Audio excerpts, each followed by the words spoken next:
In 1938, Max worked for the Modesto Bee as an editor and decided he was going to borrow $1,000 against his life insurance policy to buy this 80 acres that we're on.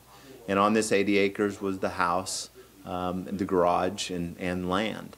So after he had this 80 acres, he was trying to figure out what to do with it to make money. So he wanted to move his family to the country, so he moved his family to the country where his kids could grow up, and decided that there's the turkey poult business was a good business to go into for the 80 acres.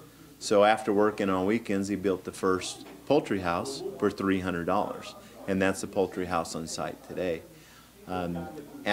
As that grew, he was mixing corn and soy on the garage floor, just like we do today. We mix corn and soy in our feed mills to feed our chickens, and so he put it in a wheelbarrow and wheeled it across, and today we put it in trucks to move it out to the farms. And at that time, he saw another need, that raising chickens, baby chicks. So he would go and he would buy fertile eggs, and they would put them in the hatchery. And at that time, it was, we call it the Indiana Hatchery, built a building right next to the back door so Verda could actually manage the hatchery and put these fertile eggs in the machine, which takes about 505 hours to 508 hours to hatch, about 21 days. And so she would go out there every hour on the hour for the first 18 days and rotate those. Eggs have to rotate from side to side so the baby chicks do not stick to the shell.